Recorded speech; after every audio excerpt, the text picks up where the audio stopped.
Bab 10. Pendirian yang menguntungkan. Kenaikan popularitas dan kekuatan pasar Amazon yang luar biasa seusai resesi besar membuat perusahaan itu lebih sering tampak di mata publik. Namun perhatian itu tidak selalu bernada memuji.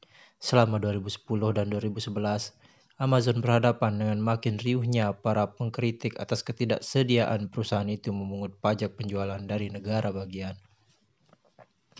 Aspek-aspek teknis di balik dua akuisisi besarnya, kepindahannya ke bisnis penerbitan buku yang bersaing dengan pemasok-pemasoknya sendiri, dan pengabaian sistematisnya terhadap kebijakan-kebijakan penetapan harga oleh produsen-produsen besar.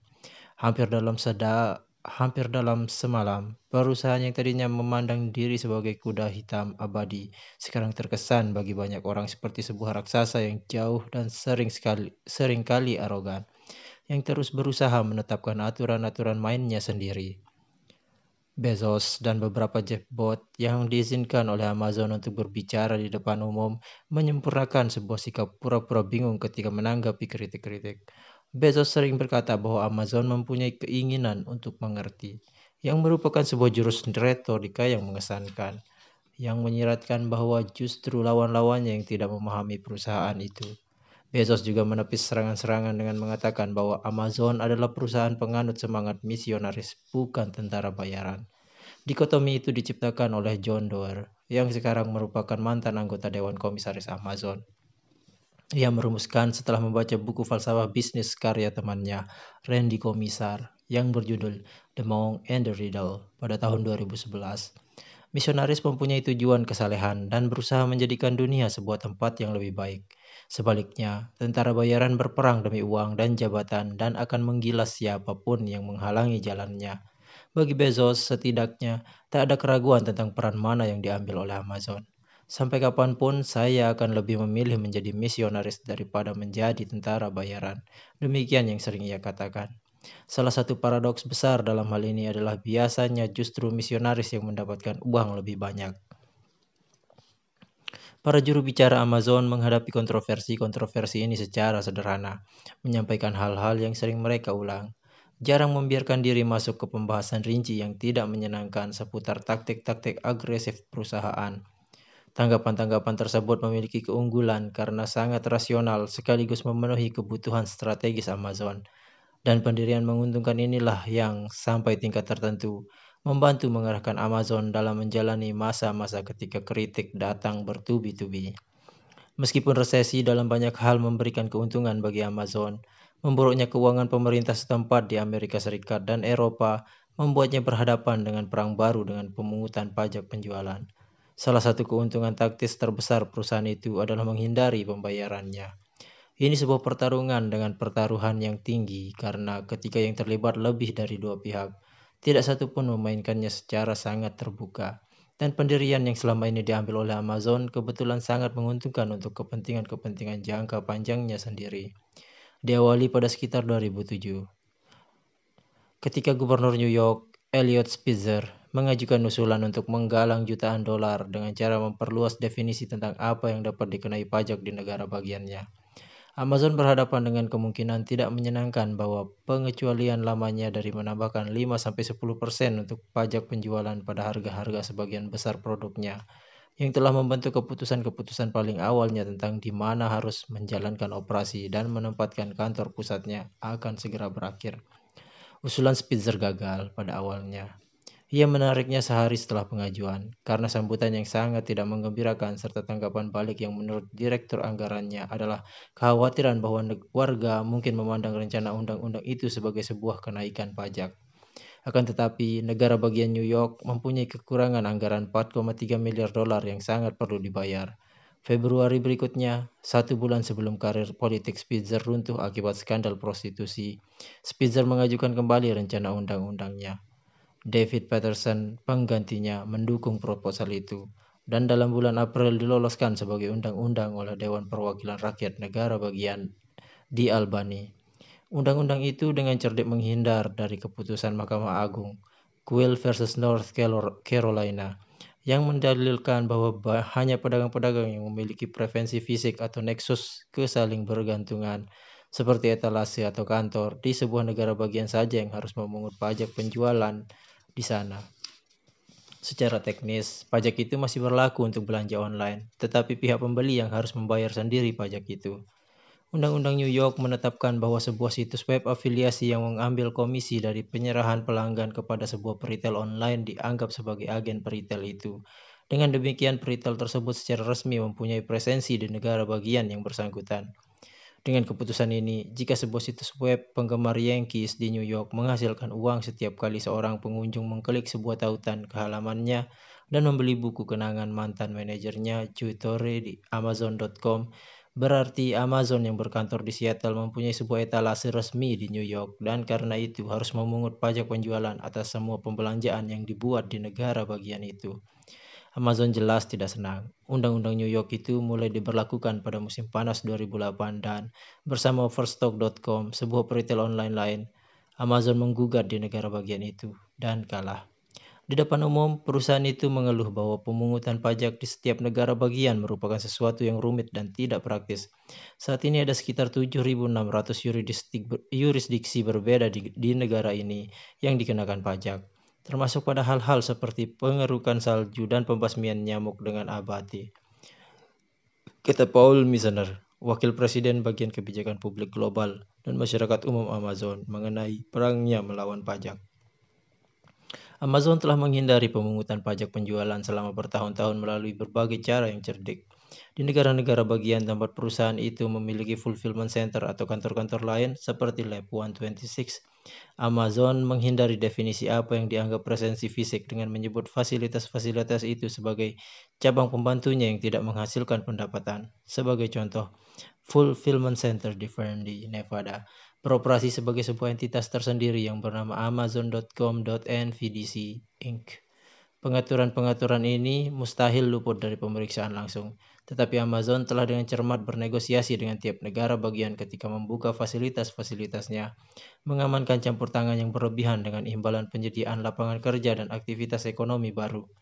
Bezos memandang pembebasannya dari kewajiban memungut pajak penjualan sebagai keunggulan strategis yang sangat besar dan berdasarkan prinsip kebebasan ekonomi, ia memperjuangkan prinsip itu secara habis-habisan. Kami tidak mendapat keuntungan dari layanan apapun yang diberikan oleh negara bagian di daerah masing-masing. Maka tidak adil kalau kami harus memikul kewajiban sebagai agen pemungut pajak mereka karena kami tidak menikmati layanan itu sama sekali, katanya pada sebuah rapat pemegang saham tahun 2008. Bezos juga berpendapat pengecualiannya dari pengumpulan pajak penjualan memberikan manfaat besar bagi pelanggan, dan kemungkinan kehilangan pengecualian itu memicu reaksi yang di luar sadarnya untuk menaikkan harga. Ia mempunyai alasan yang bagus untuk mencemaskan pengaruh pemungutan pajak penjualan. Ketika New York meloloskan undang-undang pajak penjualan internetnya, penjualan Amazon di negara bagian New York merosot 10% pada kuartal berikutnya, menurut seseorang yang akrab dengan keuangan Amazon pada masa itu. Undang-undang New York itu menyebar seperti virus influenza. Negara-negara bagian lain yang sama-sama membutuhkan dana seperti Illinois, Carolina Utara, Hawaii, Rhode Island, dan Texas mencoba pendekatan tidak langsung yang sama dengan mengumumkan bahwa situs-situs web afiliasi dipandang sebagai nexus. Sebagai tanggapan, Amazon memakai taktik keras kepala seperti yang pernah digunakan oleh Overstock di New York, yang akhirnya merusak hubungannya dengan semua afiliasi di tiap negara bagian. Situs-situs ini sering dioperasikan oleh penulis blog dan wirausahawan lain yang membutuhkan komisi afiliasi mereka. Maka mereka marah ketika menemukan bahwa mereka terjepit di antara pemerintahan negara bagian yang butuh uang di satu pihak dan sebuah raksasa online yang mati-matian bertahan tidak mau memungut pajak di pihak lain. Tidak hanya situs-situs afiliasi yang menjadi korban di ajang perang pajak penjualan ini. Vadim Sipin adalah seorang insinyur Amazon yang sering bekerja dari rumahnya di Quebec, Kanada. Pada akhir 2007, sekitar waktu ketika Eliot Spitzer mengusulkan rencana undang-undang pajaknya dan ketika pengacara-pengacara Amazon mulai mencemaskan banyak hal, manajer Sipin menunjukkan kepadanya kebijakan perusahaan itu yang bersifat menghambat untuk Kanada, yang menyatakan bahwa Amazon tidak mempunyai karyawan yang bekerja di negara itu. Menurut dugaan, manajernya memberitahu Sipin bahwa mereka harus merahasiakan riwayatnya bekerja dari rumah dan, menurut dokumen pengadilan, berkata bahwa Amazon dapat menghadapi masalah bernilai jutaan dolar seandainya kami memiliki seorang saja karyawan di sana. Itu sebuah pelanggaran besar terhadap undang-undang Amerika Serikat dan Kanada. Sipin menolak mengubah catatan kerja serta hasil evaluasinya yang lama karena yakin akan ketahuan jika diperiksa. Ia mengatakan bahwa atasan-atasannya di Amazon kemudian mulai mendesaknya untuk berhenti, yang belakangan membuatnya sakit kepala migrain terus-menerus dan sering mendadak pingsan, dan membuatnya mengambil cuti sakit. Pada 2010, ia menggugat Amazon di Pengadilan Tinggi King County atas pemutusan hubungan kerja semena-mena, pelanggaran kontrak, ketegangan emosional, dan perekrutan yang ceroboh, dan kalah. Hakim mengakui bahwa kondisi Sipin terkait dengan pekerjaan, tetapi mengatakan bahwa bukti-bukti tidak cukup kuat untuk menimpakan tanggung jawab kepada tergugat. Perusahaan-perusahaan besar seperti Amazon sering menjadi sasaran gugatan pemutusan hubungan kerja semena-mena. Namun, kasus Sipin tidak biasa karena itu berkembang dari kecemasan Amazon sendiri soal pajak penjualan dan karena fase pengungkapan tersebut akan membuat riwayat penghindaran pajak besar-besaran yang selama ini dilakukan Amazon masuk ke catatan publik. Puluhan halaman anggaran dasar internal perusahaan, bagan-bagan, dan peta-peta masuk ke dalam arsip Pengadilan Tinggi King County di 3rd Avenue di pusat kota Seattle. Secara keseluruhan, semua itu mengungkapkan sebuah potret menarik tentang sebuah perusahaan yang mati-matian berjuang keras untuk menyesuaikan diri terhadap iklim perpajakan yang berubah dengan cepat. Pedoman-pedoman Amazon hampir tidak masuk akal. Karyawan-karyawan harus meminta izin untuk menghadiri pameran-pameran dagang dan diminta menghindari kegiatan-kegiatan yang melibatkan promosi penjualan produk apapun di situs web Amazon sewaktu dalam perjalanan. Mereka tidak boleh menulis di blog atau berbicara dengan pers tanpa izin, tidak boleh menyewa properti apapun di perjalanan, dan tidak boleh memesan barang di Amazon menggunakan komputer perusahaan. Mereka dapat menandatangani kontrak dengan perusahaan-perusahaan lain, misalnya para pemasok yang menawarkan diskon untuk penjualan barang-barang mereka di situs itu, hanya di Seattle. Selanjutnya, pembagian-pembagian dalam struktur korporasi perusahaan yang terkesan sewenang-wenang semakin ditekankan. Karyawan tugas keliling Amazon yang terdaftar di organisasi retail wilayah Amerika Utara diminta mengatakan bahwa mereka bekerja di sebuah perusahaan bernama Amazon Services, bukan Amazon.com, dan harus membawa kartu nama yang sesuai. Menurut sebuah dokumen, mereka diminta mengatakan, saya bekerja di Amazon Services yang mengoperasikan situs web Amazon.com dan menyediakan solusi-solusi serta layanan-layanan e-commerce. Dan saya di sini untuk mengumpulkan informasi tentang perkembangan dan kecenderungan industri terakhir. Seandainya mereka sampai ditanyai oleh media terkait dengan kehadiran mereka di pameran perdagangan. Peta-peta dengan kode warna dibagikan kepada semua karyawan di kantor pusat Seattle. Perjalanan ke negara-negara bagian berkode hijau seperti Michigan diperbolehkan, tetapi negara-negara bagian berkode oranye seperti California memerlukan izin khusus supaya bagian hukum dapat memantau jumlah hari kumulatif yang dihabiskan oleh karyawan Amazon di sana. Perjalanan ke negara-negara bagian berkode merah seperti Texas, New Jersey, dan Massachusetts mengharuskan karyawan mengisi kuesioner berisi 17 pertanyaan intensif yang dirancang untuk menentukan apakah kunjungan mereka dapat membuat perusahaan rentan terhadap upaya pemungutan pajak pendapatan. Nomor 16. Apakah Anda akan membeli undian lotre di sana? Kemudian, para pengacara Amazon berhak membatalkan perjalanan itu atau sebagai alternatif mencarikan surat khusus dari pejabat negara bagian yang menugaskan kebijakan khusus untuk situasi yang bersangkutan. Tidak banyak diskusi internal oleh manajemen tentang apakah itu benar atau salah atau apakah itu berpengaruh terhadap moral para karyawan, menurut karyawan-karyawan senior pada waktu itu. Itu hanya strategi, sebuah cara untuk mengamankan keuntungan pajak signifikan yang memungkinkan perusahaan itu menawarkan harga-harga lebih rendah daripada yang lain. Prospek ekonomi suram di banyak negara bagian, tulis sebuah memo pajak internal awal 2010 untuk karyawan-karyawan yang dimasukkan dalam berkas kasus Vadim Sipin. Akibatnya, negara bagian lebih agresif dalam memburu wajib pajak daripada sebelumnya. Pengalaman publik Amazon belum lama sebelumnya dengan New York dan Texas menyediakan contoh yang tepat, waktu, dan terkait tentang resiko yang makin tinggi.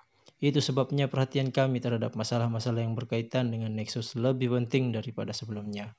Pada tahun yang sama, 2010, mengingat sangat perlunya memerangi ancaman Amazon, Walmart, Target, Best Buy, Home Depot, dan Sears menyampingkan permusuhan tradisional mereka untuk menggabungkan kekuatan dalam sebuah koalisi yang tidak lazim. Mereka bersama-sama mendukung sebuah organisasi baru yang diberi nama Alliance for Main Street Fairness, yang menyelubungi diri dalam bahasa yang populis dan, entah bagaimana, berhasil menutupi ironi yang nyata, menggembar-gemborkan pentingnya mempertahankan kehidupan peritel-peritel kecil rumahan.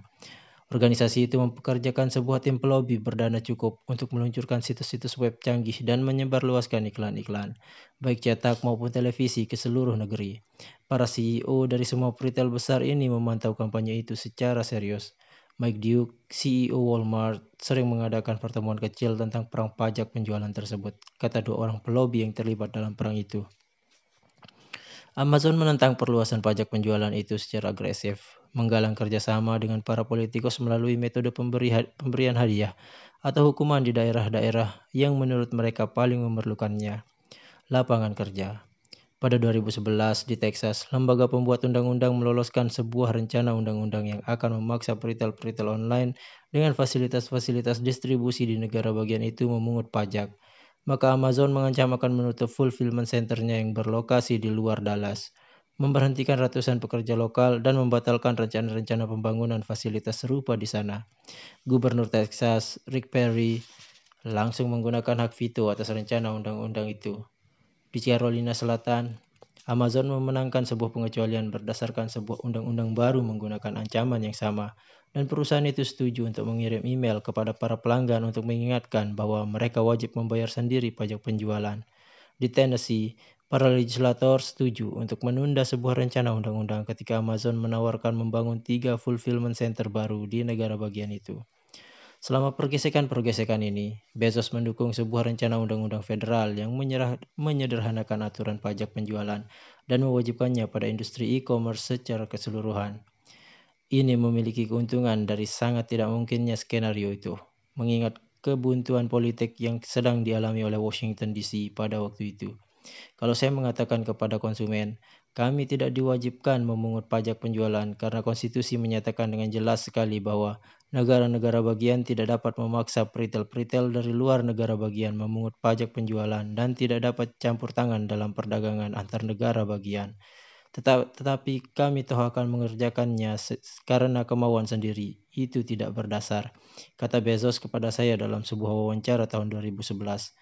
Para pelanggan akan langsung protes. Cara yang akan berhasil adalah entah Anda tunduk kepada konstitusi atau harus meloloskan legislasi federal. Peperangan mencapai puncaknya yang dramatis pada 2012. Amazon mengalah di Texas, Carolina Selatan, Pennsylvania, dan Tennessee. Perundingan keringanan yang memungkinkan mereka tetap bebas pajak sampai beberapa tahun lagi, dengan imbalan membangun fulfillment center baru di tiap negara bagian itu. Di California, negara bagian dengan penduduk paling padat, tempat perusahaan itu tampaknya beranggapan dapat mengelak dari hal yang tidak terhindarkan itu. Amazon bersiap bertarung setelah badan pembuat legislasi negara bagian itu meloloskan rencana undang-undang pajak penjualannya. Amazon merekayasa sebuah kampanye untuk membatalkannya melalui jajak pendapat dan mengerahkan $5,25 juta untuk menghimpun tanda tangan dan menyiarkan iklan-iklan melalui radio. Menurut para pengamat, Amazon akan harus menghabiskan dana lebih dari $50 juta untuk menuntaskan peperangan itu. Segera menjadi jelas bahwa perang semacam itu akan mahal, pahit, dan brutal. Alliance for Main Street Fairness melakukan pemboman yang merata ke semua negara bagian dengan iklan-iklan anti-Amazon. Dan penulis-penulis editorial serta para penulis blog sebagian besar berpihak kepada jaringan big box itu. Upaya Amazon untuk menghindari pajak penjualan menjadi satu lagi contoh menyedihkan tentang pemikiran jangka pendek yang mengatur bisnis Amerika, tulis tokoh penulis blog Tim O'Reilly, yang tahu tentang cara memancing Bezos yang terkenal membanggakan diri atas pemikiran jangka panjangnya. Di kalangan internal Amazon, semakin jelas bahwa perusahaan itu sedang dicap sebagai kelompok penjahat. Sekitar waktu yang sama, Amazon sedang bersiap untuk menghadapi Apple di pasar tablet yang sangat berisiko dengan Kindle Fire. Para rekan kerja telah memperingatkan Bezos bahwa Amazon tidak sanggup menanggung kerusakan citra dalam situasi sekritis itu. Maka pada musim gugur itu, Amazon berbalik arah dan membuat kesepakatan dengan California. Perusahaan itu akan menghentikan upaya jajak pendapatnya dengan imbalan bebas pajak sekali lagi untuk liburan Natal mendatang, dan berjanji membangun sebuah fulfillment center baru di luar San Francisco dan Los Angeles. Segera setelah itu, Paul Meisner bersaksi di depan Senate Commerce, Science, and Transportation Committee dan mengungkapkan dukungan Amazon terhadap sebuah rencana undang-undang federal, sama seperti Best Buy, Target, dan Walmart yang mendadak menjadi teman-teman baru dalam perang melawan pajak penjualan. Sekarang eBay, petarung lain dalam perang pajak penjualan, bertahan sendirian dalam upayanya melindungi pedagang-pedagang paling kecil, seperti kaum ibu di rumah yang mencari dana tambahan dari menjual mozaik buatan tangan. Perusahaan itu menuntut agar undang-undang tersebut tidak diberlakukan kepada bisnis-bisnis dengan karyawan kurang dari 50 orang atau penjualan tahunan kurang dari 10 juta dolar. Walaupun kebanyakan rencana undang-undang pajak penjualan yang diusulkan secara nasional memberikan pengecualian pada bisnis dengan penjualan tahunan kurang dari 1 juta dolar. Sewaktu buku ini ditulis, rencana undang-undang pemungutan pajak penjualan nasional belum disahkan di kedua badan pembuat undang-undang dalam Kongres. Amazon kehilangan keuntungan yang besar, tetapi Bezos, yang selalu menjadi pemain catur berwawasan jauh ke depan, menutup kehilangan itu dengan mengembangkan keuntungan-keuntungan yang baru. Fulfillment Center Amazon yang baru akan dibangun dekat kota-kota besar yang akan mendukung kemungkinan pengiriman esok hari atau pengiriman hari yang sama, serta perluasan bisnis bahan pangan segarnya, Amazon Fresh. Amazon juga memperluas eksperimennya untuk Amazon Lockers, lemari-lemari besar berkunci, berwarna oranye yang ditempatkan di toko-toko swalayan, toko-toko obat, dan jaringan toko seperti Radio Shack, yang memungkinkan pelanggan meminta agar paket-paket Amazon mereka dikirimkan ke situ kalau mereka menghendaki. Sewaktu zaman belanja online bebas pajak berakhir di banyak negara bagian, arsitek sesungguhnya di balik strategi pajak Amazon dan sosok yang mengepalai bagian pajak yang berpegawai 80 orang, seorang ahli hukum bernama Robert Comfort keluar dari tempat persembunyiannya. Comfort, seorang alumnus Princeton yang bergabung dengan Amazon pada tahun 2000, telah menghabiskan lebih dari 1 dasawarsa untuk memanfaatkan segala cara yang ada dan menciptakan banyak cara baru untuk meminimalkan beban pajak perusahaan. Ia menciptakan struktur pajaknya yang kontroversial di Eropa, mengalirkan penjualan melalui entitas-entitas di Luxembourg yang terkenal karena persen pajaknya yang rendah. Pada 2012, struktur pajak yang tidak transparan ini nyaris runtuh di tengah gelombang kemarahan warga Eropa terhadap Amazon dan perusahaan-perusahaan Amerika lain, termasuk Google, yang sama-sama mencoba meminimalkan beban pajak mereka di luar negeri. Comfort mengumumkan pensiunnya dan meninggalkan Amazon pada awal 2012. Tepat ketika petugas pajak mulai menyadari strategi perusahaan itu. Sejak itu, ia mengambil pekerjaan baru, sebuah jabatan tituler sebagai konsul kehormatan bagi Grand Duchy of Luxembourg di Seattle.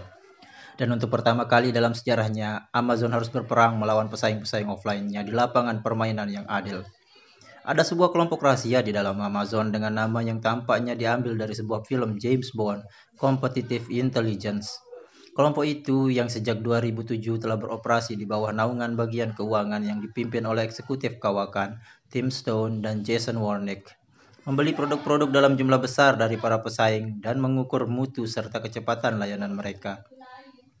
Tugasnya adalah menyelidiki apakah ada pesaing yang bekerja lebih baik daripada Amazon, dan selanjutnya melaporkan data kepada sebuah komite yang biasanya mencakup Bezos, Jeff Wilk, dan Diego Piacentini, yang akan memastikan agar perusahaan menanggapi setiap ancaman yang muncul dan mengatasinya dengan cepat. Menjelang akhir 2000-an, Competitive Intelligence mulai melacak sebuah pesaing dengan nama yang sulit dilafalkan, yang sangat diminati oleh konsumen perempuan, Quidsi. Quidsi adalah ungkapan Latin untuk what if, bagaimana jika. Adalah sebuah perusahaan New Jersey yang dikenal karena situs webnya diapers.com. Sesama teman di sekolah bahasa, Mark Lore dan Vinit Barara mendirikan startup itu tahun 2005 untuk memudahkan para pengasuh bayi yang kurang tidur menjadwalkan pengiriman ulang barang-barang yang sangat mereka butuhkan. Pada 2008, perusahaan itu telah berkembang dengan menjual semua peralatan bertahan hidup yang diperlukan oleh para orang tua baru, termasuk handuk bayi, susu formula, pakaian, dan kereta bayi. Membawa anak-anak yang menangis ke toko adalah salah satu kerepotan orang tua yang marak ditemui. Tetapi Amazon belum mulai menjual popok bayi sampai setahun setelah diapers.com beroperasi. Walmart.com maupun Target.com juga tidak melakukan investasi yang signifikan dalam kategori itu. Kembali ke masa ketika awan gelap pasca ledakan.com masih berarak di langit industri e-commerce. Para retail merasa bahwa mereka tidak akan mendapatkan uang dari pengiriman produk-produk besar, memakan ruang, dan bermargin rendah seperti popok Huggies snack dan dry kemasan jumbo sampai ke pintu pelanggan. Lore dan Barara melakukannya dengan menyesuaikan sistem distribusi mereka untuk perlengkapan bayi. Fulfillment Center Quincy yang dirancang oleh mantan manajer operasi Boeing, Scott Hilton, menggunakan perangkat lunak untuk menyesuaikan setiap pesanan dengan kotak pengiriman sekecil mungkin. Ada 23 ukuran yang tersedia. Meminimalkan berat yang berlebihan dan dengan demikian mengurangi biaya pengiriman per pesanan. Amazon yang harus menyesuaikan ukuran kotak dengan pilihan produk yang jauh lebih besar tidak seahli Quidsi dalam hal ini. Quidsi memilih gudang-gudang di luar daerah-daerah padat penduduk untuk mengambil keuntungan dari tarif pengiriman darat yang murah dan dapat menjanjikan pengiriman gratis besok sampai yang mencakup 2/3 negara itu. Para pendiri Quidsi telah mempelajari Amazon dengan cermat dan mengidolakan Jeff Bezos, sampai-sampai menyebutnya sensei dalam percakapan-percakapan di antara mereka. Para ibu yang sangat gembira menyaksikan kedatangan ajaib popok pesanan di depan pintu mereka dengan bersemangat bercerita kepada teman-temannya tentang diapers.com. Beberapa perusahaan modal Ventura termasuk Excel Partners, salah satu pendukung Facebook, melihat kemungkinan bahwa Lore dan Barara telah mengidentifikasi sebuah kelemahan dalam persenjataan Amazon. Maka mereka memompakan lebih dari 50 juta dolar ke dalam perusahaan itu. Sekitar waktu itu, Jeff Bezos dan tim pengembangan bisnisnya, begitu pula kelompok yang serupa di Walmart, mulai memberi perhatian.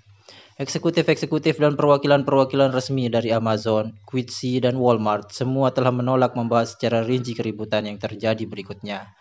Jeff Blackburn, pejabat Amazon dalam urusan merger dan akuisisi, berkata bahwa Quidsi mirip dengan Zappos, sebuah perusahaan independen yang keras kepala dan membangun waralaba yang luar biasa luas. Ia juga mengatakan bahwa segala yang dilakukan Amazon di pasar popok bayi setelah itu sudah direncanakan sebelumnya dan bukan untuk bersaing dengan Quidsi. Cerita berikut telah dirakit berdasarkan ingatan orang-orang di ketiga perusahaan itu. Mereka bicara tanpa menyebutkan nama dan dengan tingkat ketakutan yang signifikan, mengingat sangat ketatnya Amazon dan Walmart soal kesepakatan untuk tidak membuka rahasia perusahaan, serta kemungkinan ditindak secara hukum apabila mereka berbicara secara terbuka tentang hal itu. Dalam sebuah santap siang perkenalan pada tahun 2009, Blackburn dengan setengah mengancam memberitahu para pendiri Quidsi bahwa raksasa e-commerce itu siap berinvestasi dalam kategori yang sama dengan Quidsi. Pun agar startup itu serius mempertimbangkan untuk menjual kepada Amazon. Lore dan Barara menyahut bahwa mereka ingin tetap sendiri dan membangun sebuah perusahaan yang independen. Blackburn berkata kepada para pendiri Quidsi bahwa mereka harus menghubunginya seandainya mereka berubah pikiran. Tidak lama setelah itu, Quidsi melihat Amazon menurunkan harga sampai 30% untuk popok dan produk-produk bayi lain. Sebagai eksperimen, eksekutif-eksekutif Quidsi memanipulasi harga-harga mereka dan mengamati sewaktu situs web Amazon kembali mengubah harga-harga untuk disesuaikan. Robot-robot harga Amazon yang terkenal rupanya dengan sengaja mengarahkan lasernya ke diapers.com. Quidsi mampu bertahan menghadapi serangan Amazon dengan baik, setidaknya di awal.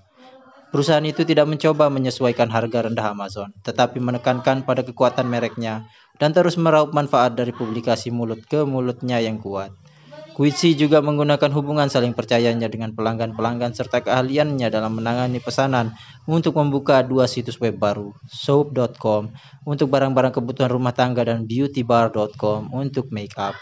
Akan tetapi, tidak lama kemudian, persaingan yang memanas mulai menggerogoti perusahaan itu. Quidsi telah tumbuh dari bukan apa-apa menjadi perusahaan dengan penjualan tahunan 300 juta dolar dalam hanya beberapa tahun. Tetapi dengan Amazon fokus pada kategori itu, pertumbuhan pendapatan mulai melambat. Para investor enggan mengucurkan modal tambahan untuk Quidsi, dan perusahaan itu belum cukup matang untuk go public. Untuk pertama kali, Lore dan Barara harus serius mempertimbangkan untuk menjual perusahaan mereka. Sekitar waktu itu, Walmart sedang mencari cara untuk membenahi medan tempat mereka pernah kalah oleh Amazon. Maka peritel itu merombak divisi online-nya. Wakil Presiden Walmart, Eduardo Castorite, mengambil alih Walmart.com dan salah satu telepon pertama yang dilakukannya adalah kepada Mark Lore di diapers.com untuk memulai pembicaraan tentang akuisisi. Lore berkata bahwa Quidsi menginginkan peluang mendapatkan uang Zappos senilai kira-kira 900 juta dolar yang meliputi bonus-bonus yang diberikan selama sekian tahun terkait dengan sasaran kinerja. Pada prinsipnya, Walmart setuju dan mulai melakukan proses due diligence, pemeriksaan aset-aset dan kewajiban-kewajiban Quidsi. Mike Duke, CEO Walmart, bahkan datang ke sebuah fulfillment center diapers.com di New Jersey.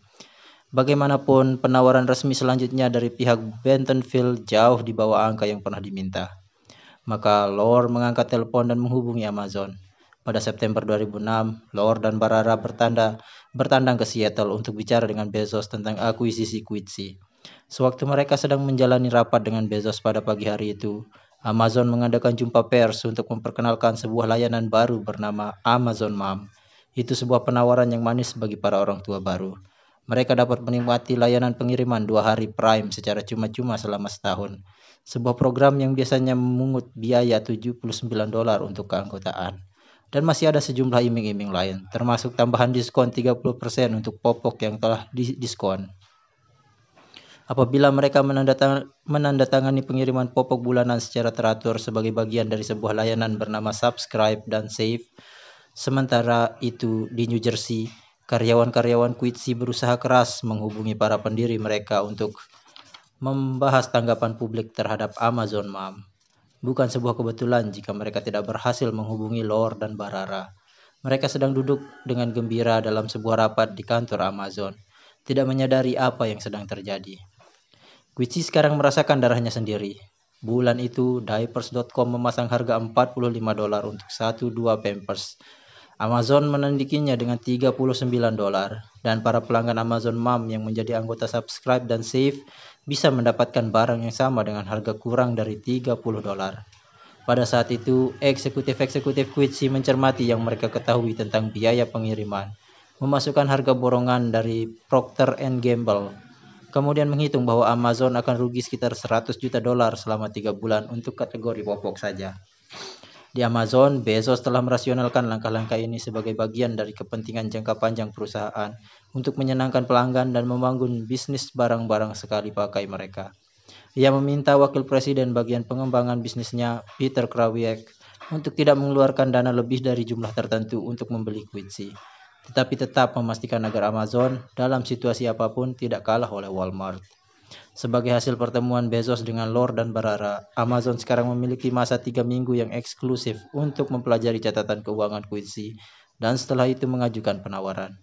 Pada akhir 3 minggu itu, Krawiec menawar Quidsi seharga $540 juta sambil mengatakan bahwa ini harga yang sudah dinaikkan. Tahu bahwa Walmart sedang mengintai dan siap untuk mencaplok, ia memberi Quidsi batas waktu 48 jam untuk menjawab, sekaligus menyatakan dengan jelas bahwa jika mereka tidak mengambil tawaran itu, persaingan yang memanas akan berlanjut.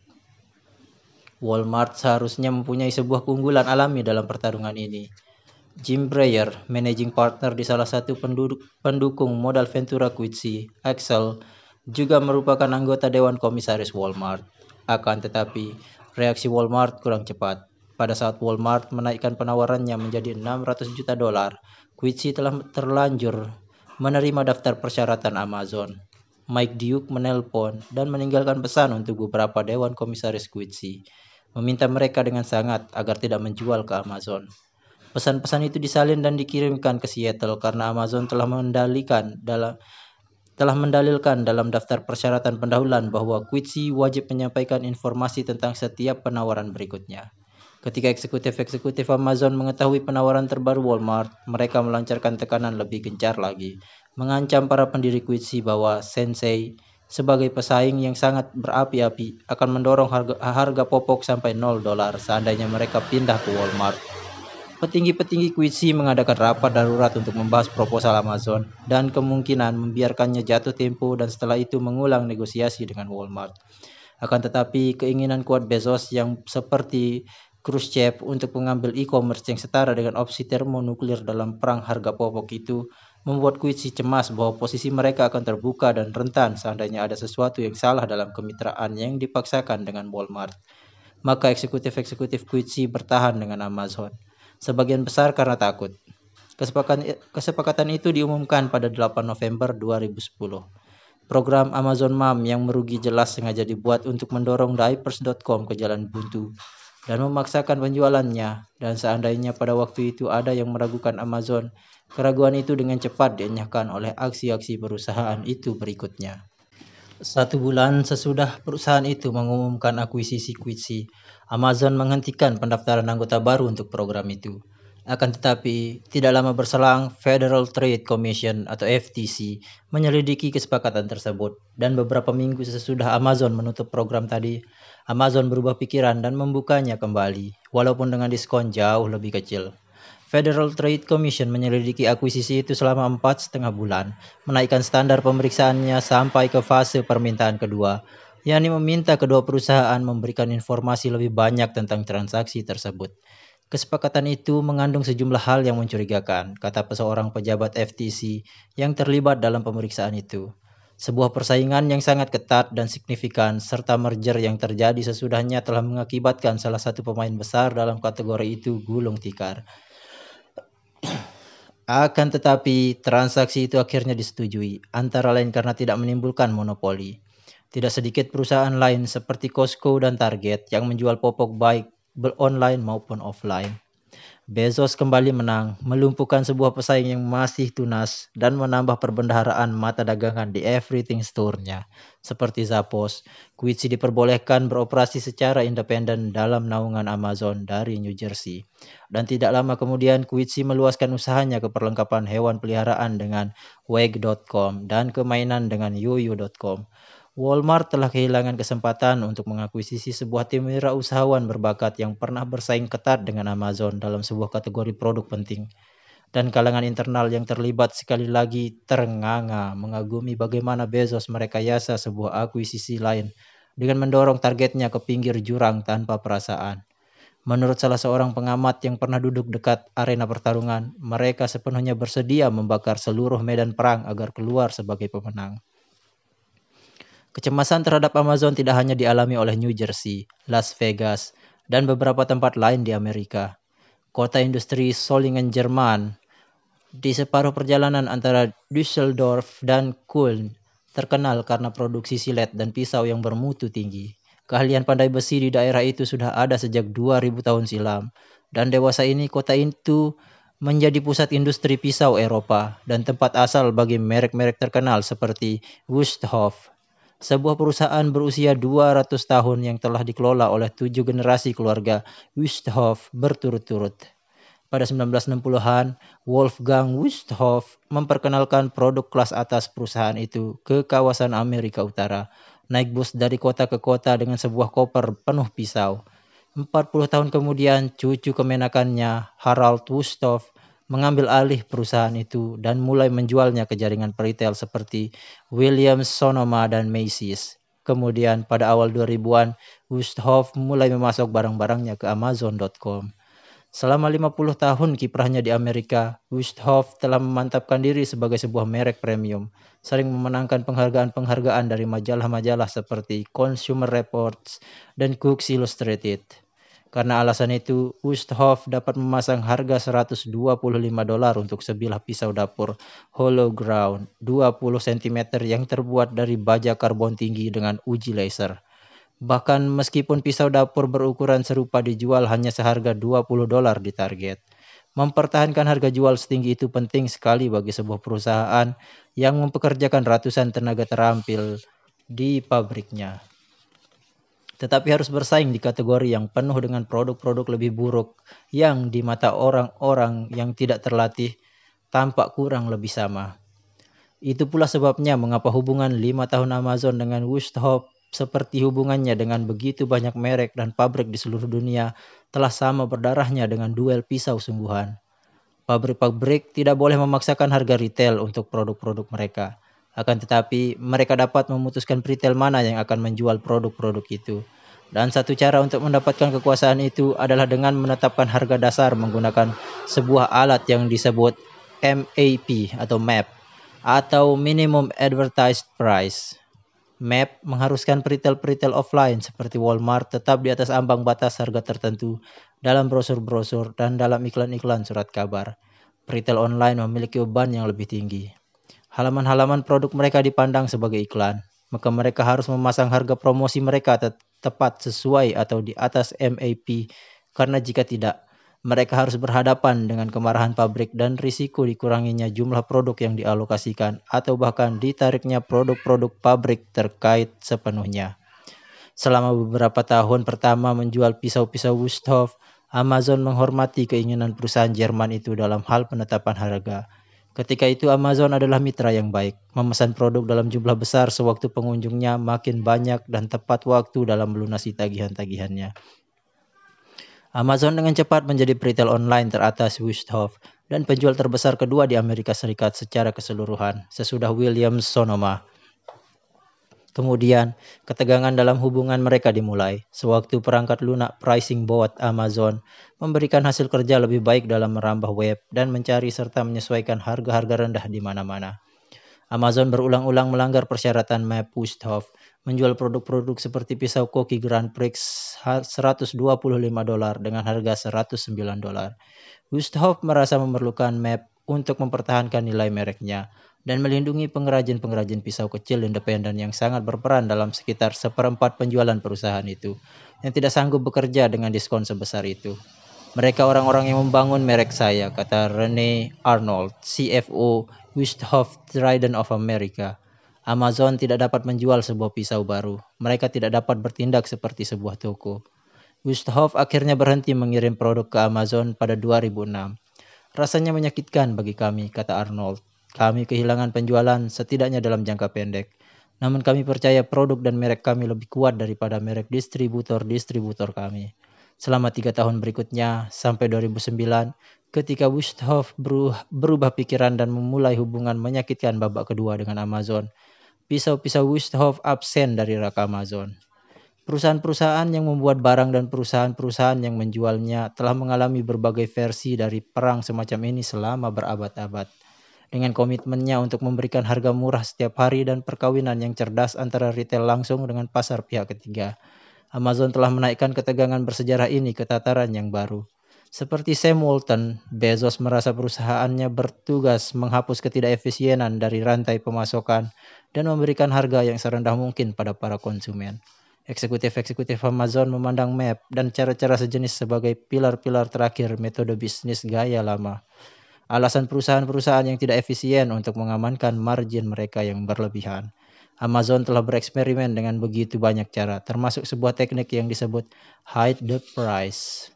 Dalam beberapa kasus, ketika Amazon mendobrak Map, perusahaan itu tidak mencantumkan harga di halaman produknya. Seorang pelanggan dapat melihat harga rendah itu hanya ketika ia menaruh barang itu ke dalam kereta belanja. Itu bukan solusi yang anggun, didorong oleh hasrat lama Amazon untuk memberikan harga paling rendah dimanapun, dan kemampuan barunya dalam membuat algoritma penetapan harganya dengan cepat menandingi harga penjual besar manapun yang menjual lebih rendah. Kami tahu konsumenlah yang paling diuntungkan ketika kami memiliki struktur biaya yang memungkinkan kami menandingi para pesaing dan menjadi terkenal karena harga-harga yang rendah, kata Jeff Wilk. Itu tujuan kami. Wilk mengakui bahwa tidak semua orang senang dengan pendekatan ini, tetapi mengatakan Amazon konsisten soal itu, pun bahwa pabrik-pabrik harus paham bahwa sudah menjadi sifat dasar dari internet sendiri, tidak hanya Amazon, untuk memungkinkan konsumen dengan mudah menemukan harga paling rendah. Kalau ada vendor atau merek yang meninggalkan Amazon, mereka akhirnya akan datang kembali, ramal Will. Karena pelanggan mempercayai Amazon sebagai penyedia informasi dan ulasan pelanggan untuk produk dengan pilihan yang sangat bervariasi. Jika Anda mempunyai pelanggan yang siap untuk membeli, dan jika Anda mempunyai kesempatan untuk memberitahu mereka tentang produk Anda, merek mana yang akhirnya tidak menginginkan fasilitas itu? Dyson pembuat penyedot debu Inggris adalah salah satu contoh merek yang tampaknya menanggapi Amazon dengan hati-hati. Perusahaan itu menjual di Amazon selama bertahun-tahun dan kemudian Sir James Dyson, pendirinya, dengan naik pitam datang sendiri ke kantor Amazon untuk menyampaikan kekesalannya atas pelanggaran MAP yang terjadi berkali-kali. Sir James berkata, ia percaya kepada kami untuk menjualkan mereknya, namun kami telah merusak kepercayaan itu, kata Kerry Morris, seorang mantan eksekutif senior bagian pembelanjaan yang menerima Dyson pada kunjungan yang tak terlupakan itu. Dyson menarik penyedot debunya dari Amazon pada 2011, meskipun beberapa model masih dijual di Amazon Marketplace oleh pedagang pihak ketiga yang disetujui.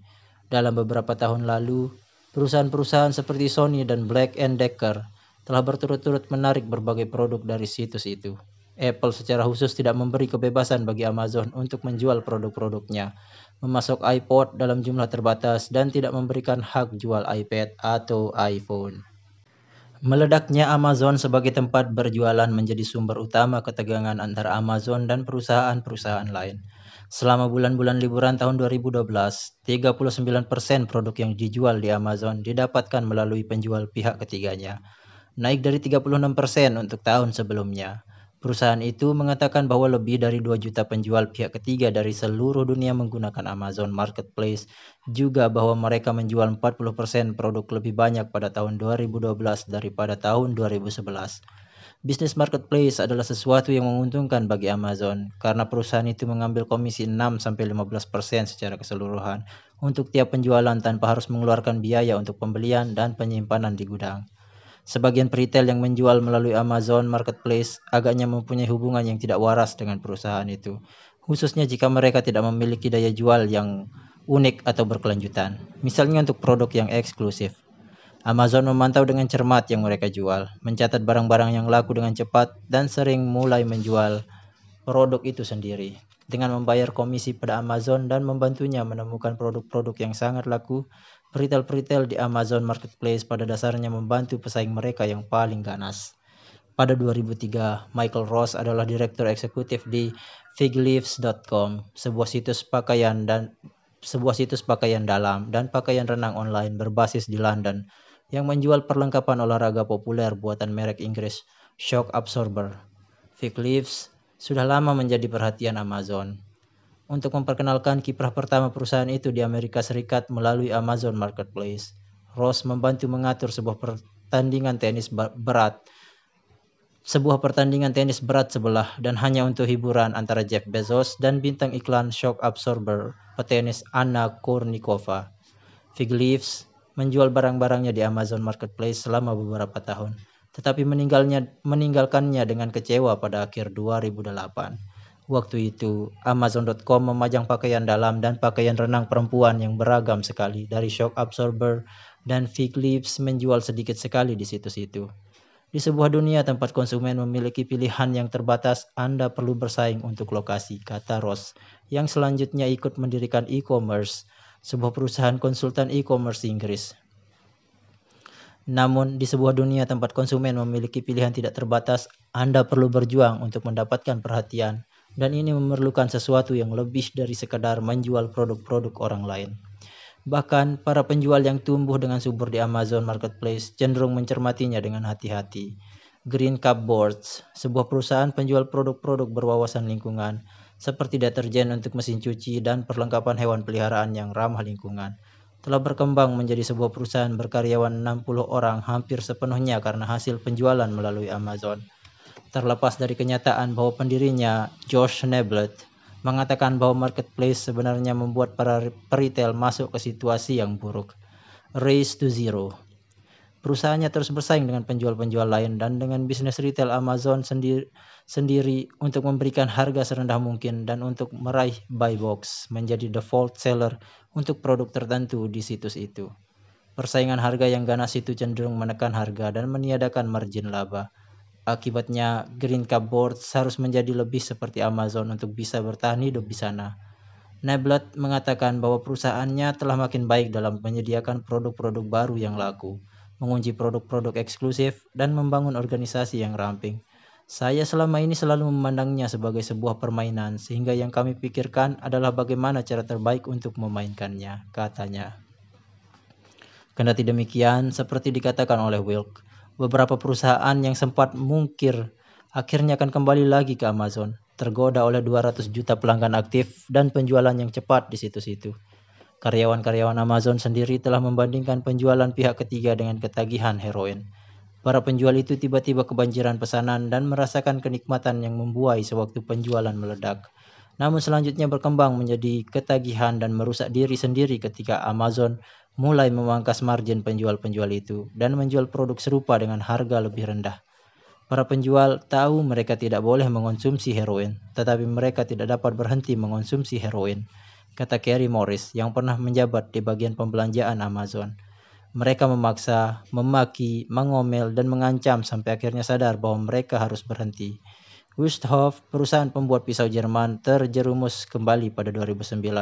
Setelah bujuk rayu yang intensif oleh Amazon yang meliputi janji untuk menuruti harga yang diinginkan oleh pabrik, perusahaan itu menyediakan kembali produknya ke peritel online tersebut. Tetapi pola terdahulu berulang dengan sendirinya.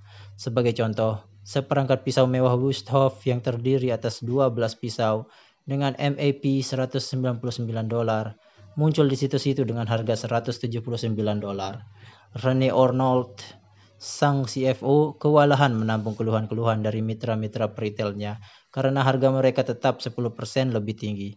Pengrajin-pengrajin kecil ini harus memilih antara kehilangan penjualan di Amazon atau dipaksa oleh konsumen untuk menyesuaikan diri dengan harga Amazon. Dalam kemarahan mereka kepada Arnold, mereka mengancam akan ikut menurunkan harga-harga retail mereka. Dan sekarang mudah bagi Arnold dan rekan-rekannya untuk membayangkan suatu hari ketika semua peritel ini akan mulai menuntut harga-harga borongan lebih rendah untuk pisau-pisau Wusthof dengan memangkas margin laba perusahaan. Tata ekonomi operasi manufaktur tradisionalnya di Jerman tidak akan bermakna lagi. Ketika Arnold mengeluh mitra kerjanya di Amazon, seorang manajer merchandising bernama Kevin Bates menjawab bahwa perusahaan itu hanya mencari dan menandingi harga-harga yang lebih rendah di web dan di marketplace pihak ketiga. Arnold membantah dengan mengatakan bahwa banyak penjual di situ bukan peritel resmi dan mendesak agar Amazon tidak menghiraukan mereka. Bates menegaskan bahwa ia harus melakukannya. Amazon selalu menandingi harga yang paling rendah. Arnold frustasi. Ia memantau marketplace pihak ketiga Amazon dan menemukan beberapa penjual dengan harga rendah yang tidak dikenalnya, termasuk salah satu yang bernama Great Deals Now Online.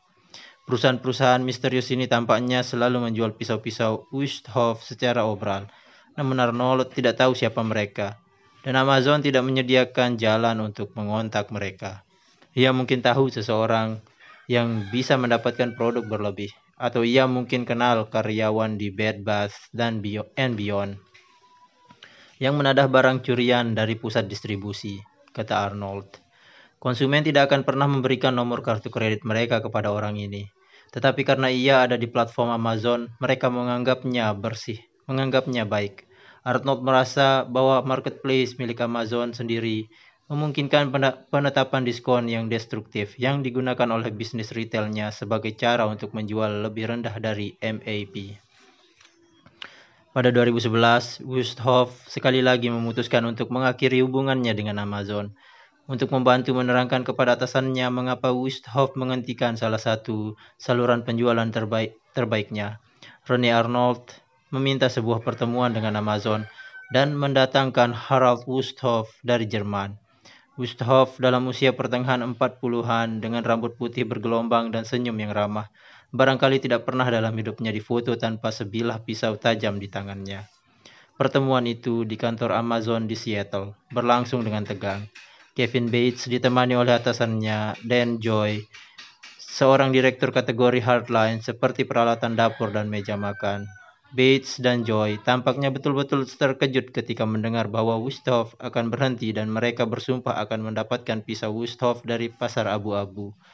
Mereka juga mengancam perusahaan itu, seperti yang diingat oleh Arnold, dengan mengatakan bahwa setiap kali seorang pelanggan mencari merek Wusthof di Amazon, Amazon akan menunjukkan kepadanya iklan-iklan perusahaan pesaing seperti J.A. Henckels, sebuah pabrik pisau lain asal Solingen, dan Victorinox, pembuat pisau serbaguna dari Swiss. Wusthof dan Arnold terguncang menyaksikan keganasan pendirian Amazon dan bulat pada keputusan mereka untuk menarik diri. Siapapun dapat menjual Wusthof lebih banyak dengan separuh harga, itu mudah, kata Arnold. Namun, jika Anda mulai menjual pada harga lebih rendah, barangkali Anda mengalami kemakmuran selama beberapa tahun. Tetapi dalam 2 atau 3 tahun, Anda menggiring sebuah usaha keluarga berusia 200 tahun ke sebuah jurang. Kami harus melindungi merek kami. Itu pertimbangan pokok kami. Maka kami menarik diri. Di sebuah pameran dagang untuk peralatan dapur dan kamar mandi di Chicago pada musim semi berikutnya, Arnold terkejut ketika menerima dukungannya yang melimpah dari vendor-vendor senasib yang juga bersilang pendapat dengan Amazon seputar masalah-masalah seperti MAP dan penjual-penjual pihak ketiga yang misterius. Sementara itu, Amazon tidak main-main dengan ancamannya untuk menunjukkan iklan-iklan para pesaing Wusthof Pada pertengahan 2012, seorang pembeli gigih di Amazon entah bagaimana berhasil meminta seseorang di kantor pusat Wüsthof di Jerman untuk mengirimkannya satu kerat besar pisau ke Dubai. Pasokan itu bertahan sekitar 6 minggu. Pada akhir 2012, seorang perwakilan dari Amazon mulai membujuk Wüsthof sekali lagi, memohon perusahaan itu agar mempertimbangkan kembali keputusannya. Pabrik pisau itu menolak. Namun, disinilah hebatnya. Konsumen masih dapat menemukan pilihan yang cukup banyak untuk pisau-pisau Wüsthof di Amazon dari beberapa penjual pihak ketiga dan bahkan dari Amazon sendiri. Pada 2010, Amazon meluncurkan sebuah unit bernama Warehouse Deals. Unit ini membeli produk-produk bekas pakai dan telah diperbarui dan menjual barang-barang itu di Amazon Marketplace dan di web melalui warehousedeals.com. Sasaran proyek itu, menurut seorang eksekutif yang mengerjakannya, adalah menjadi likuidator paling besar di planet ini. Produk-produk ini sering diiklankan sebagai bagus seperti baru. Sebungkus popok yang pembungkus luarnya sobek misalnya, dan Amazon tidak wajib menjualnya sesuai MAP. Pada saat naskah ini disusun, Warehouse Deals memiliki pilihan lebih dari 60 produk Wüsthof dengan harga sangat miring. Penjual-penjual pihak ketiga, kebanyakan adalah peritel-peritel Wüsthof resmi yang lain, juga menjual pisau-pisau mereka di Amazon. Produk-produk sering melalui fulfillment by Amazon, yang memungkinkan produk-produk tersebut berhak atas pengiriman Prime. Maka bahkan ketika ada mitra yang mengundurkan diri, landasan yang telah dibuat oleh Amazon akan memastikan agar ruang kosong di rak di Everything Store itu tidak pernah betul-betul kosong. Kembali ke tahun-tahun yang mengkhawatirkan sesudah ledakan gelembung.com, ketika Wüsthof sedang bersenang-senangnya menjual pisau di Amazon.com, Jeff Bezos sedang memantau sebuah perusahaan yang dipandangnya sebagai calon pesaing yang berbahaya, Netflix. Pada waktu itu, Amazon sedang mendapatkan sedikit uang tambahan dengan menyisipkan brosur-brosur iklan ke dalam kotak-kotak pengiriman. Dan Bezos sendiri menerima sebuah paket yang berisi brosur untuk sebuah perusahaan penyewaan DVD. Ia membawa selebaran itu ke dalam rapat dan memarahi manajer-manajer yang menjalankan program iklan itu. Apa semudah itu bagi mereka untuk menghancurkan perusahaan ini, atau mereka harus berusaha untuk itu? Bezos jelas cemas soal momentum pertumbuhan Netflix. Dengan amplop merahnya yang mudah dikenali dan program DVD by mail tanpa denda keterlambatan, perusahaan itu menempa suatu ikatan dengan pelanggan dan dengan produsen-produsen film ternama. Sebuah kategori media yang penting sekali. Tangan-tangan kanan Bezos bertemu dengan CEO Netflix, Reed Hastings, beberapa kali sewaktu Netflix sedang dalam tahap pembentukan. Tetapi mereka selalu melaporkan bahwa Hastings tidak tertarik sama sekali menjual perusahaan itu. Menurut salah seorang eksekutif pengembangan bisnis Amazon, Hastings sendiri berkata bahwa Amazon tidak pernah sepenuhnya serius soal akuisisi Netflix karena irama operasi dasar bidang persewaan DVD yang memerlukan fulfillment center kecil dalam jumlah banyak untuk mengirimkan piringan dan menerima mereka kembali. Begitu berbeda dari bisnis retail pokok Amazon. Tak masuk akal kalau mereka menjadi penawar yang agresif karena bidang ini tidak sungguh bisa meningkatkan kekuatan mereka, katanya. Seperti semua orang, eksekutif-eksekutif Amazon tahu bahwa hari-hari penjualan dan pengiriman DVD fisik sudah hampir berlalu. Tetapi mereka ingin bersiap dan berada dalam posisi yang baik untuk apapun yang akan datang. Maka Amazon membuka layanan penyewaan DVD di Inggris dan Jerman, dengan gagasan bahwa divisi itu akan belajar tentang bisnis penyewaan dan memapankan mereknya di pasar yang belum dimasuki oleh Netflix. Akan tetapi, perusahaan-perusahaan setempat ternyata juga sudah maju, dan biaya untuk mendapatkan pelanggan baru lebih tinggi daripada yang telah diantisipasi oleh Amazon. Pada bulan Februari 2008, Amazon tampaknya melambaikan bendera putih tanda menyerah, menjual divisi itu kepada sebuah pesaing besar, Love Film, dengan imbalan 90 juta dolar dalam wujud saham dan 32% jabatan kepemimpinan di perusahaan Eropa itu.